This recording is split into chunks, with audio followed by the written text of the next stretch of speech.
पिछले वीडियो में हमने बात किया था स्मोकिंग और अल्कोहलिज्म के बारे में और उसके इफ़ेक्ट्स के बारे में। आज बात करने वाले हैं हम लोग फर्स्ट ट्राइमेस्टर में मिसकैरेज को कैसे प्रिवेंट करें इसके बारे में। मैं doctor Nilesh Balkawade, clinical head oasis fertility Pune, आपका एक नए सेशन में स्वागत करता हूँ।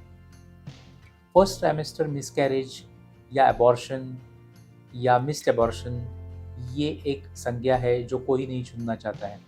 खासकर अगर आपने फर्टिलिटी ट्रीटमेंट ली हुई है और मिसकैरेज होता है तो इसका बहुत नेगेटिव असर देखा गया है महिलाओं की मानसिकता पे।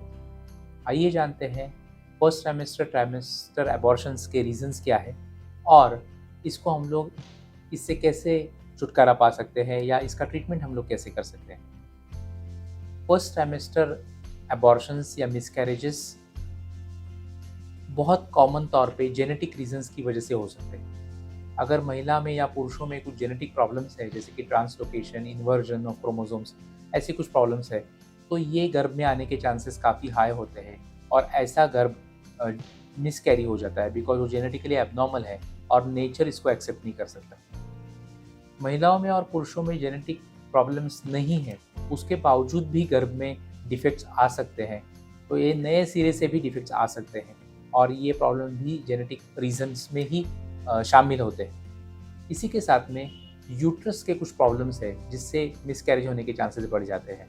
यूट्रस में सेप्टम का होना या बाइकॉर्निएट यूट्रस होना, यूट्रस के अंदर और यूट्रस के बाहर जैसे एडिनोमायोसिस, ये प्रॉब्लम भी मिसकैरेज होने के लिए जिम्मेदार रहते हैं। इसके साथ इम्पॉर्टेंट रीज़न है थ्रोम्बोजेनिक फैक्टर्स।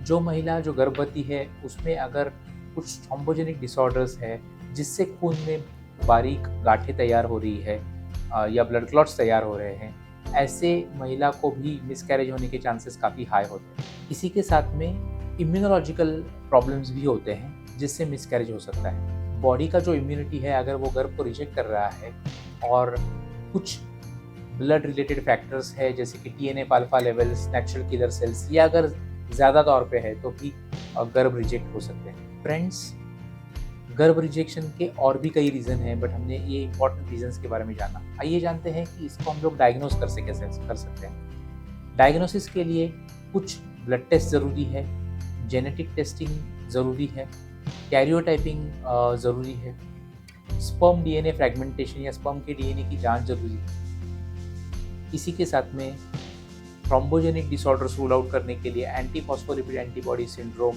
के कुछ टेस्ट करना ज़रूरी है। एग नंबर और एग क्वालिटी का देखना, जांच करना ज़रूरी है।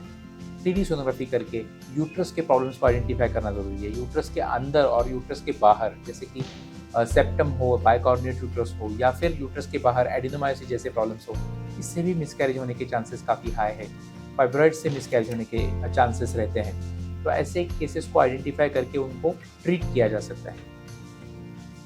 इम्यूनोलॉजिक प्रॉब्लम्स आइडेंटिफाई करना थोड़ा सा डिफिकल्ट है बट TNF अल्फा लेवल्स हो, uterine natural killer cells levels हो, इससे हम लोग कुछ जांच ज़रूर कर सकते हैं। मेल्स या पुरुषों की वजह से भी मिसकैरेजेस हो सकते हैं अगर स्पर्म में डिफेक्ट है तो, इसीलिए स्पर्म DNA फ्रेगमेंटेशन की सही जांच होना काफ़ी ज़रूरी है। स्पर्म की काउंट, मोटिलिटी और मॉर्फोलॉजी तीनों फैक्टर्स इंपॉर्टेंट है, इसीलिए इन सभी की जांच भी इम्पॉर्टेंट है। आइए आते हैं ट्रीटमेंट की ओर, जिनमें मिसकैरेज जेनेटिक प्रॉब्लम्स की वजह से है और वो हम लोग आइडेंटिफाई कर पाते हैं, तो ऐसे कपल्स में हम लोग कैरियर स्क्रीनिंग कर सकते हैं या जेनेटिक कंसल्टेंट की सलाह ले सकते हैं। अगर ये मिसकैरेज बहुत बार हो चुका है जिसको हम लोग रिकरेंट मिसकैरेज कहते हैं, तो ऐसे पेशेंट्स में गर्भ नेचुरली रहने की बजाय अगर हम लोग IVF करते हैं तो IVF द्वारा गर्भ की जेनेटिक जांच की जा सकती है और जेनेटिकली जांच किया वाला नॉर्मल गर्भ ही हम लोग गर्भाशय में छोड़ते हैं, तो सक्सेस के चांसेस काफ़ी हाई रहते हैं और मिसकैरेज होने के चांसेस काफ़ी लो हो जाते हैं। तो प्री इम्प्लांटेशन जेनेटिक टेस्टिंग से हम लोग ये जेनेटिक जांच कर सकते हैं। इसी के साथ में यूट्रस के अंदर के प्रॉब्लम्स को हिस्ट्रोस्कोपी से सॉल्व किया जा सकता है। हिस्ट्रोस्कोपिक सेप्टल रिसेक्शन हो या अदर प्रोसीजर्स जैसे कि लैप्रोस्कोपिक मेट्रोप्लास्टी हो, ऐसे प्रोसीजर से हम लोग यूट्रस के प्रॉब्लम्स अंदर से और बाहर से ट्रीट कर सकते हैं। लैप्रोस्कोपी से हम लोग फाइब्रॉइड्स और एडिनोमायोसिस का भी सर्जरी कर सकते हैं। कुछ मेडिसिन देके भी फाइब्रॉइड्स या एडिनोमायोसिस को घटाया जा सकता है। इसी के साथ में थ्रोम्बोजेनिक प्रॉब्लम जो है या ब्लड क्लॉट्स अगर हो रहे हैं तो ब्लड थिनर्स का इस्तेमाल करके, कुछ मेडिसिन का इस्तेमाल करके हम लोग फर्स्ट ट्राइमेस्टर मिसकैरेजेस को प्रिवेंट कर सकते हैं। इम्यूनोलॉजिकल रिजेक्शंस के लिए इम्यूनोमॉड्यूलेशन का ट्रीटमेंट सक्सेसफुल हो सकता है। और गर्भ अगर रहने के बाद टी सेल क्रॉस मैच अगर नेगेटिव है तो लिम्फोसाइट इम्यून थेरेपी की ज़रिए हम लोग रिकरेंट मिसकैरेजेस या रिकरेंट बायोकेमिकल प्रेगनेंसीज को प्रिवेंट कर सकते हैं। ये और ऐसे कई सारे ऑप्शंस ऐसे पेशेंट्स में अवेलेबल है। अगर आपको इससे रिलेटेड और डिटेल इन्फॉर्मेशन चाहिए तो हमसे कनेक्ट ज़रूर कीजिए हमारे हेल्पलाइन नंबर्स पे। ये वीडियो अगर आपको पसंद आता है तो इसको लाइक और शेयर ज़रूर कीजिए।